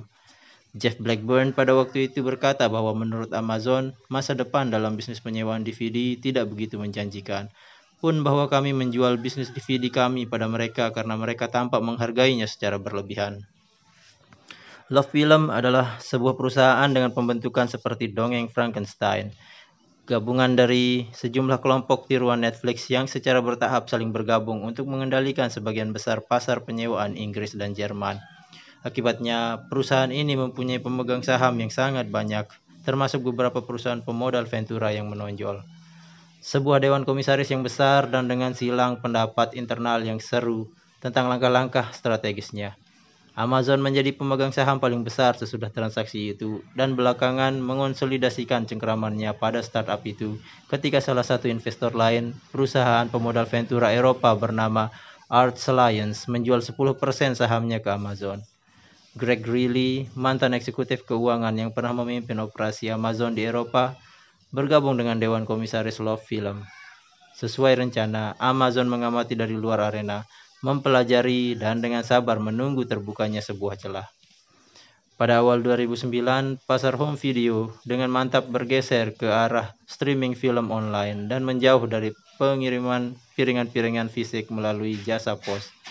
Seperti Netflix, Love Film merencanakan transisi ke video on demand. Perusahaan itu telah membuat kesepakatan-kesepakatan untuk streaming dengan studio-studio film seperti Warner Brothers dan membuat peranti-peranti seperti Sony PlayStation 3 memiliki akses ke katalog-katalognya. Namun, perusahaan itu memerlukan modal tambahan untuk melaksanakan pergeseran semacam itu dalam bisnisnya. Maka tahun itu, Love Film mengajak sebuah bank investasi, Jefferies, dan mulai mengajukan penawaran-penawaran baik untuk akuisisi maupun investasi. Meskipun perusahaan-perusahaan swasta seperti Silver Lake Partners menunjukkan minat mereka, Google merupakan penawar paling menonjol untuk Love Film. Tim eksekutif raksasa dalam bidang pencarian itu sedang mengembangkan sebuah rencana pada musim panas 2009 untuk mengakuisisi baik Love Film maupun Netflix dan menambahkan sebuah fokus baru yang signifikan namun tidak berhubungan dengan bisnis periklanan pokoknya. Nikesh Arora dan David Levy, eksekutif-eksekutif pengembangan bisnis di Google, telah mengadakan beberapa pertemuan dengan orang-orang di kedua perusahaan tadi tahun itu dan menghasilkan sebuah pernyataan awal tertulis tentang niat Google untuk membeli Love Film seharga 200 juta pounds, sekitar 300 juta dolar, menurut 3 orang yang tahu tentang penawaran itu. Akan tetapi, upaya-upaya tersebut akhirnya tidak dilanjutkan. Ada perlawanan dari divisi YouTube di Google serta ketakutan bahwa perusahaan itu mungkin hanya bisa mengakuisisi salah satu bisnis streaming video saja. Itu membuat Love Film masih memerlukan modal tambahan. Maka selama musim panas 2010, eksekutif-eksekutif perusahaan itu memutuskan mengurus penawaran saham perdana ke masyarakat umum, Go Public. Kemudian Amazon memutuskan untuk membeli Love Film dan segalanya berubah. Amazon telah mengamati ledakan popularitas Blu-ray player yang terhubung dengan internet dan konsol video game di toko elektroniknya sendiri dan sadar bahwa prioritasnya adalah menyingkirkan para pesaing. Layanan streamingnya yang belum sempurna, Amazon On Demand, merupakan kelanjutan dari toko pengunduhan video yang terlalu rumit bernama Amazon Unbox, yang mengharuskan pengguna mengunduh seluruh film ke PC atau ke TiVo set-top box mereka sebelum mereka dapat menonton. Layanan streaming yang tidak memerlukan pengunduhan kelihatannya menjanjikan, tetapi perusahaan itu masih tertinggal dibanding Apple dan Hulu di pasar video online. Membeli Love Film akan memberinya sebuah peluang untuk menang di Eropa. Mereka mulai dari menunjukkan minat finansial, yang menurut mereka memungkinkan kembalinya investasi mereka, sampai ke pembahasan kepentingan strategis. Kata Dharmesh Mistry, seorang mantan mitra di perusahaan pemodal Ventura London Balderton Capital dan seorang anggota Dewan Komisaris Love Film. Mereka ingin memiliki asetnya. Sekarang, Dewan Komisaris Love Film akan menyaksikan taktik ganas sama yang pernah dialami oleh para pendiri Zappos dan Quidsi. Amazon menunjukkan dengan cara yang sangat masuk akal bahwa Love Film perlu menginvestasikan ratusan juta dolar untuk mendapatkan konten serta mengganjal pesaing-pesaing berdompet tebal seperti konglomerat kabel kaya Biskybe dan setelah masuk ke pasar Eropa, Netflix. Amazon juga berpendapat bahwa Love Film perlu berinvestasi dalam prospek-prospek jangka panjang dan harus mengerahkan sewaktu serta dana untuk mendanai diri guna menarik pasar umum yang konservatif di Eropa yang akan ingin membayangkan keuntungan sebelum membeli saham dalam sebuah IPO. Itu lebih merupakan keyakinan praktis ala Bezos. Argumentasi-argumentasi itu unggul karena selain sangat rasional juga memenuhi minat strategis Amazon sendiri. Di tengah perdebatan tersebut, Amazon menemukan sebuah cara teknis untuk mencegah Love Film membuat IPO. Apabila perusahaan itu ingin membebaskan sejumlah saham untuk dijual kepada publik, Perusahaan itu perlu memperbaiki anggaran dasar dan anggaran rumah tangganya sendiri. Pasal-pasal tentang asosiasinya, dan sebagai pemegang saham terbesar, Amazon dapat menghalangi perubahan ini. Amazon secara efektif memiliki hak veto atas sebuah IPO, dan Amazon menegaskan bahwa perusahaan itu tidak akan memberi izin atau dukungan terbuka untuk langkah tersebut. Menurut banyak anggota Dewan Komisaris dan orang-orang yang dekat dengan perusahaan itu, ini sebuah masalah yang sangat besar. Calon-calon investor potensial hampir pasti berkeberatan kalau pemegang saham terbesar perusahaan itu tidak terlihat memberi dukungan untuk penawaran saham kepada umum. Eksekutif-eksekutif Love Film telah melakukan beberapa pertemuan dengan ahli-ahli hukum untuk mencoba menemukan cara membebaskan diri dari situasi itu. Mereka juga mencoba membujuk perusahaan-perusahaan lain agar bersedia mengakuisisi mereka, dengan harapan akan terjadi perang harga penawaran. Namun upaya itu tidak berhasil. Semua dapat melihat bahwa Amazon mengangkangi aset perusahaan itu. Walaupun Love Film merupakan perusahaan Eropa yang bergengsi dengan merek yang kuat dan momentum yang mantap, Amazon mengajukan penawaran hanya 150 juta pound sterling, nilai terendah dalam rentang harga penawaran Love Film. Tanpa alternatif, Love Film mulai menawar. Dalam pembahasan-pembahasan yang alot sesudahnya, Amazon seperti biasa menolak setiap poin. Misalnya paket kompensasi bagi manajemen dan kapan membayar uang jaminan.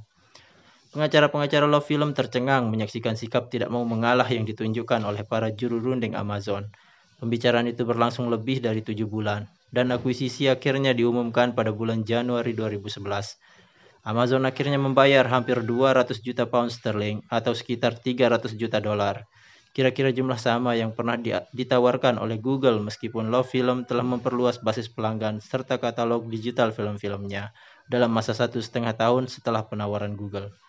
Sekarang Amazon memiliki sebuah pijakan yang kokoh di pasar video Eropa tepat ketika perusahaan itu menyingkap permainan paling seriusnya di ruang tamu. Sebulan setelah mengumumkan pembelian Love Film, perusahaan itu memperkenalkan sebuah layanan streaming video untuk Amazon Prime di Amerika Serikat. Anggota-anggota layanan pengiriman 2 hari dapat menonton gratis sejumlah film dan serial televisi. Sebuah katalog yang akan tumbuh dengan mantap selama beberapa tahun berikutnya sewaktu Amazon menandatangani kontrak dengan penyedia-penyedia konten seperti CBS, NBC Universal, Viacom, dan saluran televisi berbayar Epix. Di internal perusahaan, Bezos merasionalkan pemberian itu dengan mengatakan bahwa itu mempertahankan, bahkan melengkapi iuran $79 untuk Prime pada masa ketika pelanggan membeli DVD lebih sedikit. Akan tetapi, Prime Instant Video memainkan sebuah peran lain. Amazon sekarang menyediakan sebagai hadiah tambahan sesuatu yang oleh Reed Hastings dan rekan-rekannya di Netflix dijual dengan harga $5-8 per bulan. Layanan itu menghasilkan sebuah rekaman langsung pada pesaing utama dan mencegahnya menguasai sebuah bagian penting di The Everything Store. Amazon juga menawarkan film-film dan serial-serial televisi dalam bentuk apapun yang diinginkan oleh pelanggan. Semuanya hanya dengan mengklik sebuah tombol. Bagi Jeff Bezos, barangkali satu hal yang lebih suci daripada menawarkan pilihan-pilihan macam ini kepada konsumen adalah menjual produk-produk dan layanan-layanan dengan harga yang serendah mungkin pada mereka. Akan tetapi, di dunia penerbitan buku yang terpecah-pecah, Amazon mungkin sekitar awal 2011 kehilangan kemampuannya untuk memasang harga rendah. Bulan Maret itu, Random House, penerbit paling besar di Amerika Serikat, mengikuti penerbit-penerbit besar lain untuk menerapkan model keagenan dalam penetapan harga, yang memungkinkan mereka menetapkan harga mereka sendiri untuk e-book dan memberikan komisi 30% kepada peritel. Eksekutif-eksekutif Amazon telah menghabiskan waktu cukup banyak dengan rekan-rekan mereka di Random House agar bertahan pada model borongan. Bezos sekarang tidak lagi memiliki kendali atas bagian yang penting dalam pengalaman pelanggan untuk sebagian buku terbaik di dunia. Tanpa keunggulan yang mencolok dalam harga dan meningkatnya persaingan dari Nook buatan Barnes & Noble, iBookstore, Apple, dan Kobo, sebuah startup yang berbasis di Toronto, pangsa pasar e-book Amazon jatuh dari 90% pada tahun 2010 menjadi sekitar 60% pada tahun 2012. Untuk pertama kali, Amazon dipaksa bermain di lapangan pertandingan yang adil, kata James Gray, mantan kepala bagian strategi di Ingram Content Group. eksekutif Amazon pada dasarnya baru merasakan pahitnya hidup. Amazon merasa penerbit-penerbit besar membatasi kemampuannya bereksperimen dengan format-format digital baru. Sebagai contoh, Kindle 2 diluncurkan dengan sebuah fungsi text-to-speech yang dapat membacakan buku dengan suara robot laki-laki atau perempuan. Roy Blount Jr., Presiden Perhimpunan Pengarang Authors Guild, mengajukan protes atas fitur tersebut dengan menulis sebuah editorial di New York Times yang mengatakan bahwa pengarang tidak dibayar atas hak cipta audio mereka. Amazon mengalah dan mengizinkan penerbit serta pengarang mengaktifkan fitur itu untuk judul-judul tertentu saja. Banyak di antara mereka menolak. Penerbit-penerbit buku menolak bermain menggunakan aturan-aturan Amazon. Maka, Amazon memutuskan menyusun kembali aturan mainnya. Perusahaan ini memulai rintisan sebuah penerbit di New York dengan ambisi tinggi untuk menerbitkan buku-buku terlaris karya pengarang-pengarang ternama. Produk-produk utama yang telah paling berperan dalam menghidupi industri buku New York selama 2 abad. Pada April 2011, sebulan setelah Random House ikut beralih ke model keagenan, seorang pencari bakat Amazon mengirimkan email kepada beberapa editor berprestasi di kalangan penerbitan New York. Ia mencari seseorang untuk meluncurkan dan mengelola sebuah rintisan penerbitan yang akan berfokus pada pencarian naskah fiksi dan non-fiksi asli berorientasi komersial dengan peluang yang tinggi untuk menjadi buku terlaris, menurut email itu. Proyek rintisan ini didukung dengan sebuah anggaran yang besar dan keberhasilannya akan berdampak langsung pada keberhasilan bisnis Amazon secara keseluruhan. Kebanyakan penerima email menolak tawaran itu dengan halus. Maka Wakil Presiden urusan Kindle, Jeff Bell, meminta kepada orang yang telah mengarahkannya ke calon-calon yang mungkin apakah ia sendiri barangkali tertarik dengan pekerjaan tersebut. Memang itu sudah terpikir oleh saya, sahut Larry Kirschbaum, seorang agen literatur yang sebelumnya pernah mengepalai divisi buku di Time Warner. Kirschbaum yang saat itu berusia 67 tahun, adalah sosok yang sangat mengenal urusan dalam dunia penerbitan, dikenal secara luas dan sampai waktu itu secara umum disukai semua orang. Ia memiliki naluri yang tajam soal buku-buku yang akan menjadi besar dan disukai oleh banyak orang selain juga sangat peka soal kemampuan bertahan hidup dalam organisasi bisnis besar. Ketika AOL mengakuisisi Time Warner tahun 2000, ia memimpin staf Warner Books memakai t-shirt bertuliskan I Heart AOL dan membuat sebuah video dengan semua orang berdiri mengelilingi sebuah piano menyanyikan Unforgettable. Perusahaan itu baru saja menerbitkan autobiografi Natalie Cole. Ia pernah berpikir tentang e-book dan kehilangan uang karenanya, jauh sebelum semua orang lain dalam industri itu. Kirschbaum memasuki kembali sebuah lingkungan yang sangat berbeda bila dibandingkan dengan yang pernah ia tinggalkan pada tahun 2005, ketika ia mengundurkan diri dari AOL Time Warner untuk menjadi seorang agen. Kebencian pada Amazon telah menjadi sebuah fakta penentu dalam kehidupan di bisnis buku. Maka ia dipandang oleh banyak teman lainnya sebagai seorang pembelot, seseorang yang telah masuk ke sisi gelap, sebuah sentimen yang tidak ragu disampaikan kepadanya, kadang-kadang dengan kata-kata yang tajam. Ada beberapa kritik tajam yang harus saya hadapi, kata Kirschbaum. Tetapi, saya mempunyai sebuah pesan yang sungguh saya yakini, yakni bahwa kami sedang mencoba menemukan cara-cara yang bisa berguna bagi semua orang. Kami ingin menciptakan sebuah pasang yang akan mengangkat semua perahu. Ia memberi contoh reaksi negatif serupa dari industri itu terhadap akuisisi Barnes & Noble atas penerbit Sterling pada tahun 2003, yang memunculkan ketakutan sama, bahwa sebuah peritel yang berkuasa sedang berusaha memonopoli perhatian para pembaca. Dulu kami semua cemas matahari tidak akan terbit esok harinya. Namun matahari tetap terbit, katanya. Tentang Amazon, ia berkata, tentu saja kami ingin menjadi pemain besar, tetapi ada ribuan penerbit dan jutaan buku. Menurut saya agak berlebihan jika mengatakan bahwa kami akan menguasai seluruh pasar. Atasan Kirschbaum di Seattle terkesan menunjukkan keinginan berkompromi yang sama.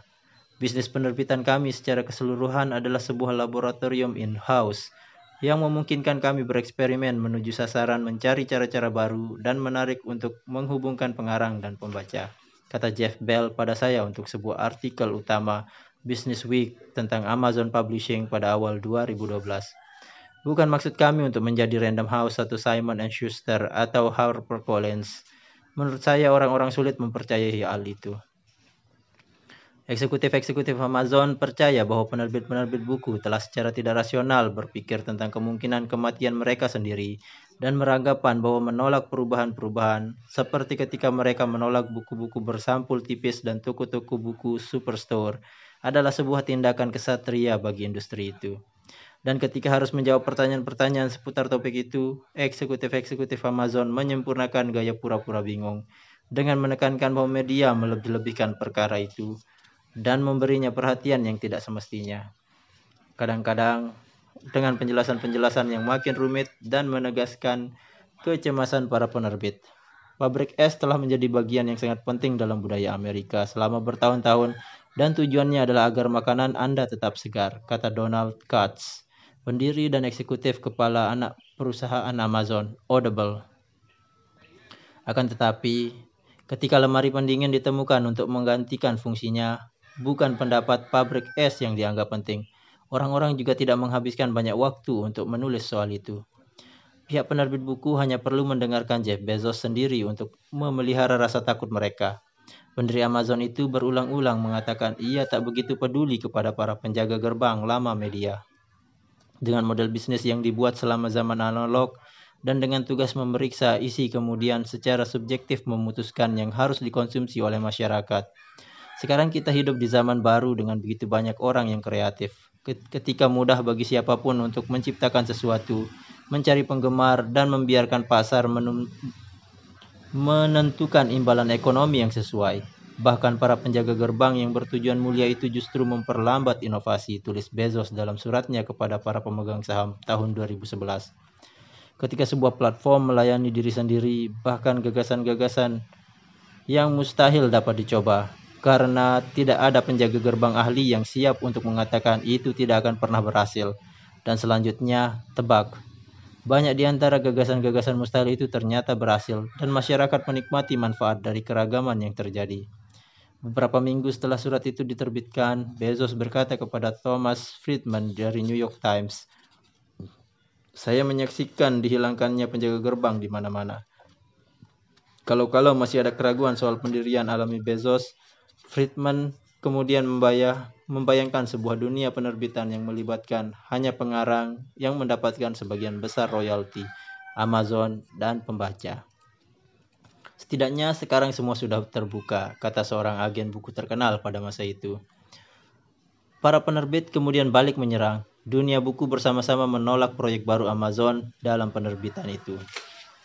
Barnes & Noble dan sebagian besar toko buku independen menolak memajang buku-buku Amazon, dan eksekutif-eksekutif media dan penerbitan yang beroperasi dari New York secara luas mencibir upaya-upaya awal Kirschbaum dan tim editorialnya yang baru tumbuh. Akuisisi senilai $800.000 mereka untuk menerbitkan memoir seorang aktris sekaligus sutradara, Penny Marshall, misalnya, menjadi target cemoohan itu dan belakangan tidak terlalu laku di pasaran. Sementara itu, Amazon melanjutkan eksperimennya dengan format-format e-book baru dan mendorong batas toleransi penerbit-penerbit serta pengarang.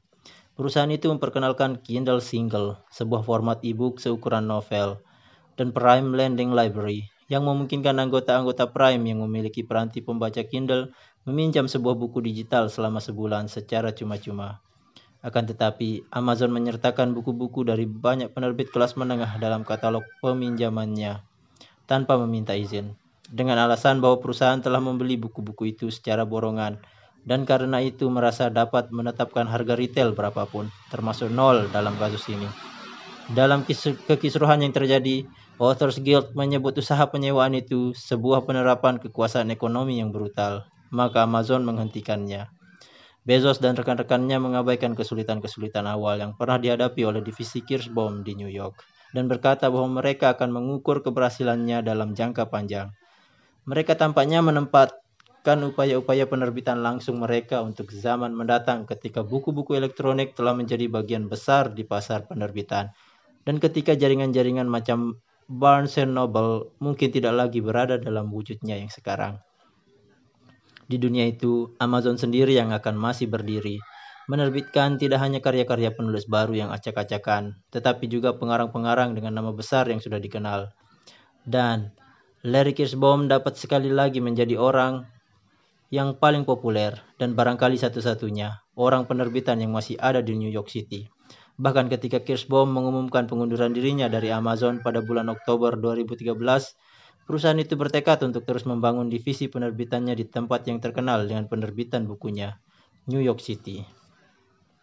Bulan Desember 2011, seolah-olah mencari hidangan penutup yang sesuai setelah 1 tahun penuh bermasalah dengan pajak penjualan, akuisisi, MAP, dan aspek ekonomi buku-buku elektronik. Amazon meluncurkan sebuah promosi yang terkesan ceroboh untuk aplikasi pembandingan harga untuk telepon pintar. Aplikasi itu memungkinkan pengguna mengambil gambar atau memindai barcode pada produk-produk di sebuah toko, kemudian membandingkannya dengan harga-harga di Amazon. Pada 10 Desember, Amazon menawarkan sebuah diskon sampai $15 kepada siapapun yang menggunakan aplikasi itu untuk membeli secara online sebagai ganti berbelanja di toko. Walaupun kategori-kategori tertentu, misalnya buku, dikecualikan, langkah itu menuai banjir kritikan. Senator Olympia Snowe menyebut promosi itu anti persaingan dan sebuah serangan terhadap bisnis rumahan yang menyediakan lapangan kerja dalam masyarakat kita. Seorang karyawan Powell's Book di Portland, Oregon, menciptakan sebuah halaman berjudul Occupy Amazon di Facebook.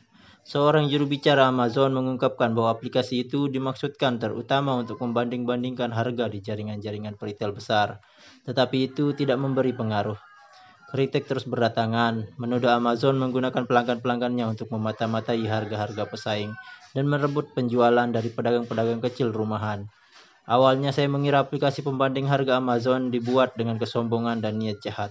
Tetapi di situ juga ada sesuatu yang aneh, konyol, dan keliru, tulis novelis Richard Russo dalam sebuah editorial yang pedas di New York Times. Hiruk-pikuk soal aplikasi pembanding harga itu menghilang dengan cepat. Namun, itu menimbulkan pertanyaan-pertanyaan besar. Akankah Amazon terus dipandang sebagai perusahaan yang inovatif dan menciptakan nilai, yang hadir untuk melayani dan menyenangkan pelanggan-pelanggannya? Atau akankah perusahaan itu makin dipandang sebagai sebuah organisasi kokoh yang hanya memindahkan dolar-dolar dari rekening perusahaan-perusahaan lain dan masyarakat setempat ke dalam peti-peti hartanya sendiri? Selama tahun-tahun penuh konflik ini, Jeff Bezos duduk untuk mempertimbangkan pertanyaan yang sama. Ketika Amazon menjadi sebuah perusahaan dengan penjualan $100 miliar, pikirnya, bagaimana supaya perusahaan itu dicintai, bukan ditakuti. Sebagaimana selalu dilakukannya, Bezos menulis pikiran-pikirannya dalam sebuah memo dan membagikannya kepada eksekutif-eksekutif puncaknya dalam sebuah rapat di suatu tempat peristirahatan dengan SDM. Saya menerima sebuah salinannya melalui seseorang yang dekat dengan perusahaan itu, namun ingin namanya dirahasiakan. Memo itu, yang oleh Bezos diberi judul Amazon.love, menjabarkan visi pendiri Amazon itu tentang bagaimana perilaku yang ditunjukkan oleh perusahaannya dan tentang bagaimana seharusnya dunia memandangnya. Itu mencerminkan nilai-nilai dan kesungguhan hati Bezos dan barangkali bahkan bagian-bagian yang tidak ia sadari sebelumnya. Sebagian perusahaan besar yang mengembangkan basis penggemar fanatik disukai secara luas oleh para pelanggan mereka, bahkan dianggap keren, tulisnya. Karena alasan-alasan berbeda, dengan cara-cara berbeda, dan dengan kadar yang berbeda-beda pula. Perusahaan-perusahaan seperti Apple, Nike, Disney, Google, Whole Foods, Costco, dan bahkan UPS membuat saya memandang mereka sebagai contoh-contoh perusahaan besar yang sangat disukai oleh pelanggan-pelanggan mereka. Di ujung lain spektrum, tambahnya, perusahaan-perusahaan seperti Walmart, Microsoft, Goldman Sachs, dan ExxonMobil cenderung ditakuti. Bezos mendalilkan bahwa kedua kelompok perusahaan tersebut barangkali secara tidak adil dipandang menunjukkan perilaku yang eksploitatif. Ia penasaran soal mengapa pengguna Microsoft yang begitu banyak tidak pernah muncul secara signifikan untuk membela perusahaan itu dari kritik-kritik dan berspekulasi bahwa barangkali pelanggan-pelanggan pada dasarnya tidak puas dengan produk-produknya. Ia berteori bahwa UPS, walaupun tidak bisa disebut inventif, beruntung karena memiliki US Postal Service yang tidak simpatik sebagai pesaing. Sebaliknya Walmart harus berurusan dengan banyak pesaing simpatik di toko-toko kecil di seluruh kawasan bisnis dan bersaing dengannya. Namun, Bezos tidak puas dengan kesimpulan yang disederhanakan itu, lalu menerapkan kepekaan analisisnya yang biasa untuk menguraikan mengapa ada perusahaan yang dicintai dan ada perusahaan yang ditakuti. Kasar itu tidak keren. Mengalahkan lawan yang lemah itu tidak keren. Meniru itu tidak keren. Mudah itu keren. Berani mengambil resiko itu keren. Menang itu keren. Sopan itu keren. Mengalahkan lawan yang lebih besar dan tidak simpatik itu keren.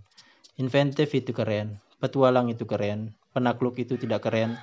Terobsesi terhadap pesaing itu tidak keren. Memberdayakan orang lain itu keren. Mengambil semua nilai hanya untuk perusahaan itu tidak keren. Kepemimpinan itu keren. Pendirian itu keren. Terus terang itu keren. Menjadi provokator itu tidak keren. Munafik itu tidak keren. Asli itu keren. Berpikir besar itu keren. Tidak terduga itu keren. Misionaris itu keren. Tentara bayaran itu tidak keren.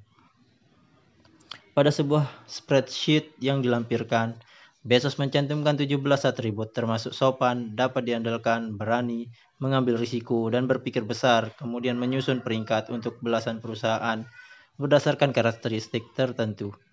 Metodologinya sangat subjektif, akunya. Namun, kesimpulan yang dibeberkan di bagian akhir memo Amazon.love itu bertujuan menaikkan peluang Amazon untuk berdiri di antara perusahaan-perusahaan yang disayangi konsumen. Sopan dan dapat diandalkan atau terobsesi kepada pelanggan saja tidak cukup. Dianggap inventif, gemar bertualang, tetapi tidak bersikap sebagai penakluk adalah sesuatu yang sangat penting. Saya sungguh percaya bahwa keempat perusahaan yang tidak disayangi itu berpijak pada kemampuan inventif mereka. Akan tetapi, mereka tidak dipandang sebagai inventor dan pelopor. Inventif saja tidak cukup, bahwa semangat kepeloporan juga harus ada dan dirasakan oleh basis pelanggan yang dilayani, tulisnya. Saya mengusulkan agar salah satu hasil rapat di luar kantor ini dapat menjadi landasan untuk analisis lebih lanjut oleh seorang VP yang paling bijaksana, kata Bezos sebagai kesimpulan. Kita mungkin dapat menemukan sesuatu yang dapat dikerjakan yang akan menaikkan peluang kita menjadi menonjol dalam kelompok perusahaan pertama. Itu penting bagi saya.